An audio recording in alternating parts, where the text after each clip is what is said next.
Halo Mami-Mami Katolik, apa kabar? Hari ini saya bersama dengan teman saya, Siantina, yang akan membagikan pengalaman pribadi tentang sesuatu yang cukup sensitif ya.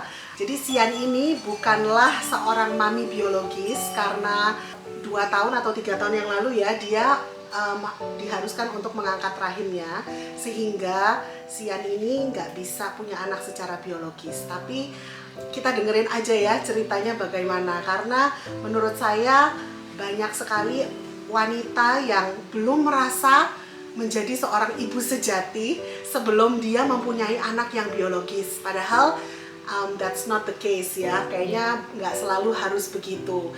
Jadi dengan mendengarkan ceritanya Sian ini, saya berharap bisa menguatkan teman-teman mami-mami semua yang mungkin punya kasus sama seperti Sian. Mungkin kamu mau mulai cerita tentang background dimana kok bisa kasus kamu menjadi seperti ini. Oke, thank you Mami Rita. Hai Mami-Mami Katolik, perkenalkan saya Siantina, biasanya dipanggil Sian. Tahun ini usia saya 38 tahun dan saya merayakan 3 tahun saya nggak punya rahim tanggal 8 bulan 8 tahun 2018 yang lalu. Saya sejak masih muda, ketika periodnya saya selalu merasakan kesakitan. Jadi sampai pada saya umur 36, sakitnya itu makin parah karena saya harus minum painkiller kurang lebih 1 hari itu bisa 9 butir ya, untuk saya bisa bertahan melakukan aktivitas. Nah, ketika saya ke dokter mendiagnosa bahwa saya punya sakit adenomiosis, jadi endometrium yang tumbuh di rahim. Jadi untuk itulah mengapa akhirnya saya memutuskan untuk merelakan rahim yang sebetulnya adalah sesuatu yang penting sebagai seorang wanita. Ya, gitu Mami Rita ceritanya. Waduh, luar biasa ya. Saya nggak ngebayang sih perasaan kamu terus gimana Sian waktu itu. Maksudnya pasti kan kamu udah menikah berapa tahun ya? Tahun ini yang ke-9. Wow, ya udah lama juga. Jadi sudah menikah 9 tahun. Yes. Dan selama itu kamu kepengen dong pasti punya anak biologis ya? Pasti banget ya, karena saya berdua dengan suami itu seneng banget anak kecil. Dulu waktu saya masih OMK, saya melayani sebagai guru sekolah minggu. Suami saya juga suka anak-anak. Jadi kita berdua adalah orang-orang yang senang sama anak-anak, tapi dapat kabar yang begitu tuh buat kami berdua, wah luar biasa. Cukup breaking, heartbroken. Yes. Gitu ya, patah hati. Terus gimana kamu begitu kamu dengar hal ini, apa yang kamu pikir, terus ya mungkin bisa sharing itu. Jadi ketika saya dapat kabar diagnosa dokter bahwa no way out, jalan satu-satunya adalah mengangkat rahim, karena sakitnya itu kan sudah membuat saya harus minum painkiller.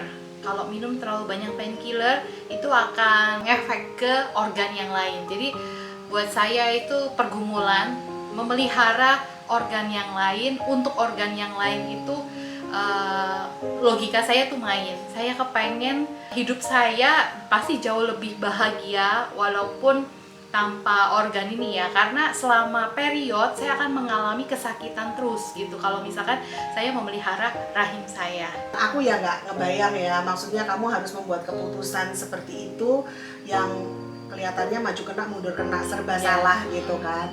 Tapi perasaan kamu gimana? Apa kamu ada rasa down atau marah sama Tuhan? Ya kadang-kadang kan ada orang-orang yang nggak bisa menerima keadaan gitu ya. Kalau ditanyain perasaannya gimana gitu ya, heartbreaking ya, hancur hati. Tapi puji Tuhan saya punya support system yang begitu luar biasa. Saya gak bergumul sendirian, saya bergumul bersama suami, bergumul bersama keluarga, dan juga bergumul bersama teman-teman komunitas. Jadi beranjak dari Ayub bab 2 ayat yang ke-10 dikatakan bahwa kamu menerima yang baik saja kah dari Tuhan, yang buruk tidak gitu. Jadi sesuatu hal yang seperti itu membuat iman saya bertumbuh gitu ya.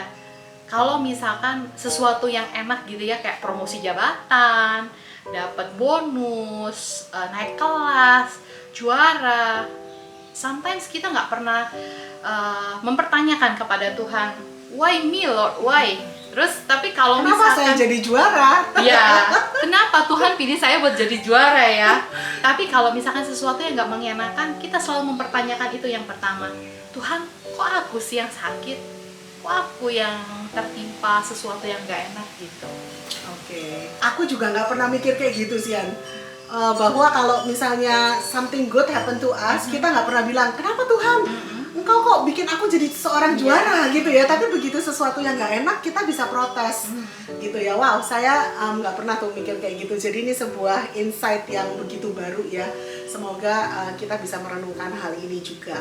Luar biasa, memang Sian ini kan sudah pelayanan dari dulu ya. Jadi maksudnya sangat trusting kepada Tuhan. Berarti kamu tuh benar-benar mempercayakan hidupmu kepada Tuhan ya. Tuhan berencana apa, ya wes ikutin aja gitu ya. Buat saya sendiri memerlukan waktu bertahun-tahun untuk bisa pasrah seperti itu.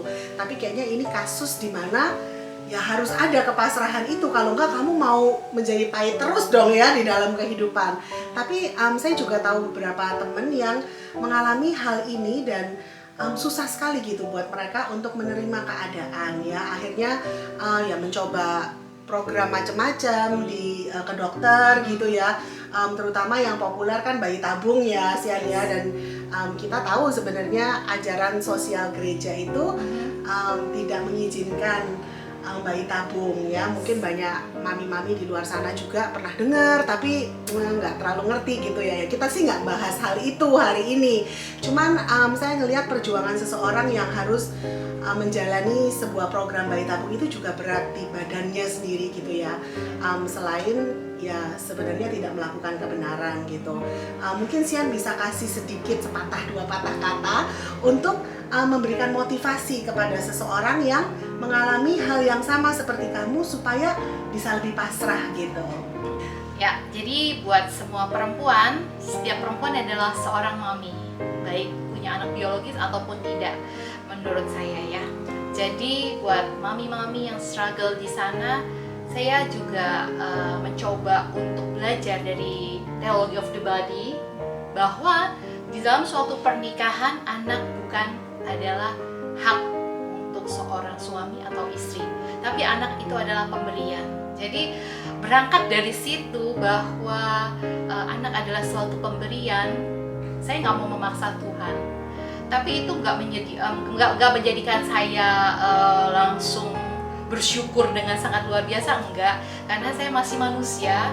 Pertama, saya menerima bahwa memang ada sesuatu yang baik Tuhan persiapkan dan yang terbaik itu sih buat saya Mami Rita. Jadi penerimaan diri itu yang benar-benar saya harus realize kalau misalkan dalam setiap keadaan semua baik, apapun yang Tuhan berikan, apapun Tuhan yang rancangkan itu adalah baik.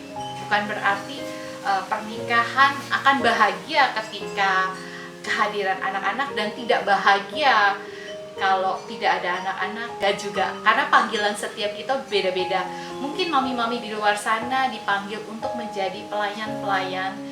Puji Tuhan, saya dipercayakan juga Tuhan untuk boleh melayani remaja-remaja. And now I am a mom of teens. Ya, hampir berapa ya? 70-an anak Ya, gitu ada ya. 70. Anak-anak SMP dan SMA semuanya. Ya. Dan hidup saya menjadi lebih bahagia dan saya tahu panggilan saya.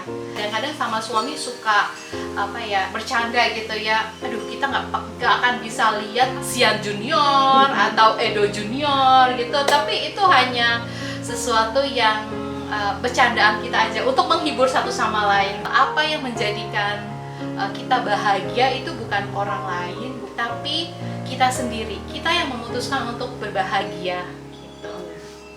Kelihatan banget ya, Sian ini memang memenuhi panggilan Tuhan gitu dalam hidupnya ya. Dimana Sian ini pede banget ya teman-teman ya. Soalnya Sian ini adalah seorang worship leader ya. Jadi sangat-sangat pede di depan kamera. Saya kalah nih ceritanya.